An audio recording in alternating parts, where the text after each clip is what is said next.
दोस्तों, उस दिन लड़के वाले हमारे घर आए। लड़के ने मुझे देखा और पसंद कर लिया, मगर मैं खामोश रही। किसी ने मेरी पसंद नहीं पूछी। लड़के का अच्छा बिजनेस और देखने में सुंदर था। दोनों परिवार वालों ने मिलकर मेरी सगाई की तारीख रख दी। लड़के ने सब लोगों के सामने मेरी उंगली में अंगूठी पहना दी। उस समय मुझे चारों तरफ भीड़ ही भीड़ नज़र आ रही थी। लोग, सब रिश्तेदार एक दूसरे के गले मिल रहे थे। सबके चेहरों पर मुस्कान थी। कुछ दिनों बाद मुझे दुल्हन की तरह सजाया गया। रात भर फेरे होने के बाद सुबह मुझे माँ और पिताजी ने विदा कर दिया। कार जैसे जैसे आगे बढ़ रही थी, मेरी बचपन की गलियाँ पीछे छूट रही थी। मोहल्ले की सभी स्त्रियाँ आंखों में आंसू लिए खड़ी थीं। कुछ देर बाद कार सड़क पर तेजी से दौड़ने लगी। कार एक सुंदर से मकान के सामने रुकी। मकान फूलों से सजा हुआ था। मोहल्ले की बहुत सी स्त्रियां मुझे देखने के लिए इकट्ठी हो गईं। सब मेरा चेहरा देखते और मेरी तारीफ करते, मगर मैं खामोश थी। उस अजनबी से मकान में बहुत चहल पहल थी। रिश्तेदारों व पड़ोसियों का लगातार जाना आना था।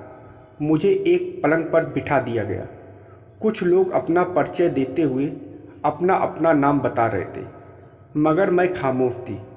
घर के लोग मुझे खुश करने के लिए कमरे का कोना कोना दिखाते, कभी छत, कभी बरामदा, कभी आंगन। खाने के लिए तरह तरह के व्यंजन, मिठाइयाँ मेरे सामने रख दी गई, मगर मैं खामोश थी।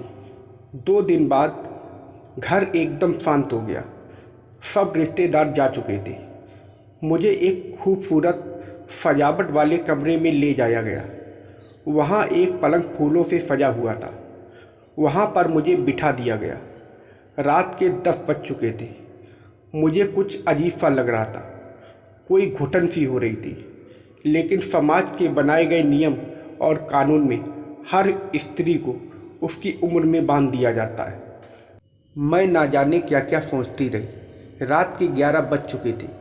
मेरी नज़र बार बार दीवार पर लटकी हुई घड़ी पर जा रही थी।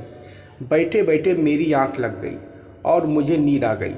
सुबह किसी ने मुझे जगाया। एक ट्रे में 1 कप चाय, कुछ मिठाई, नमकीन और बिस्किट रखे थे। वह मेरी बगल में बैठते हुए कहने लगा, चाय गर्म है, पहले चाय पी लीजिए। इतना कहकर वह कमरे से बाहर चला गया। लेकिन मैं खामोश थी।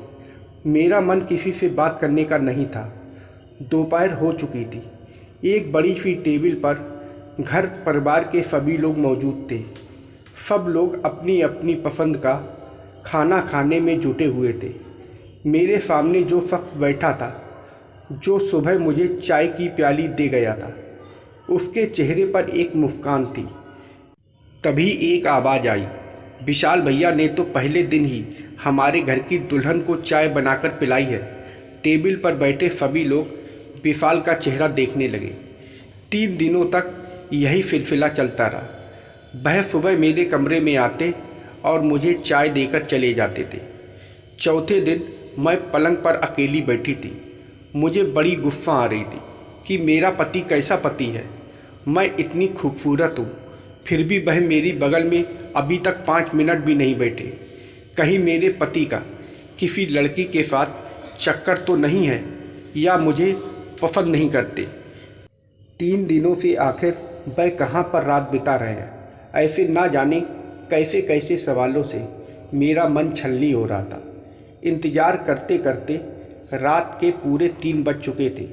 अब मेरी सब्र का बांध टूट चुका था। मैंने चुपके से दरवाज़ा खोला। सब कमरों में लोग गहरी नींद में सो रहे थे, लेकिन विशाल कहीं नज़र नहीं आ रहे थे। तब मैं सीढ़ियों से ऊपर वाले कमरे पर पहुंची।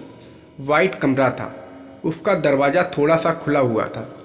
मैंने दबे पांव दरवाजे से झांककर भीतर कमरे में देखा। वहाँ बहुत सी अलमारी थीं। उनमें बहुत किताबें रखी हुई थीं। सामने एक टेबल थी। टेबल के पास एक कुर्सी। उस कुर्सी पर विशाल एक बड़ी सी डायरी में कुछ लिख रहे थे। मैं थोड़ी आश्चर्यचकित हुई। आखिर इतनी रात को ये अकेले में क्या लिख रहे होंगे। मेरी हिम्मत कमरे के भीतर जाने की नहीं हो रही थी। लेकिन एक पल मैं सोचने लगी, मैं इनकी पत्नी हूँ, मुझे कैसी शर्म। मैं धीरे से कमरे के भीतर प्रवेश कर गई और सामने दूसरी कुर्सी पर बैठ गई। उन्हें बिल्कुल भी पता न चला कि मैं कमरे में जाकर उनके सामने बैठ चुकी हूँ। वह लिखने में इतने व्यस्त थे कि उन्हें पता ही नहीं कि उनके कमरे में कोई आ चुका है। मैं काफ़ी देर तक उन्हें निहारती रही। उनकी बड़ी बड़ी मूछें आज ना जाने क्यों मुझे अच्छी लग रही थी। जिस दिन मुझे देखने आए थे तब मुझे बड़ी गुस्सा आ रही थी। मैं मन ही मन कह रही थी, मुझे मूछ वाले लड़के से शादी नहीं करनी है। उनके माथे का तेज मुझे अपनी ओर खींच रहा था। उनके गाल और होठों को मैं बार बार देखे जा रही थी। करीब आधा घंटा हो गया। मैं थक चुकी थी, आंखों में नींद भी थी। मैं वहीं कुर्सी पर सो गई। जब मेरी आंख खुली तो सुबह के 5:30 बज चुके थे। वह अभी भी कुछ लिख रहे थे। दूसरे दिन भी मैं उनके कमरे में आ पहुंची और कुर्सी पर बैठ गई। मुझे लगातार आते हुए 4 दिन हो चुके थे। अब मैं उनसे बात करना चाहती थी, मगर कैसे करूं? इस बार मैंने ठान लिया था कि उन्हें लिखने नहीं दूंगी। वह रात भर मेरे साथ बातें करें, मेरे बारे में जानें, अपने बारे में बताएं। तरह तरह के सवाल मुझे कुरेद रहे थे। इस बार रात होने पर मैं उनके कमरे में पहुंच गई।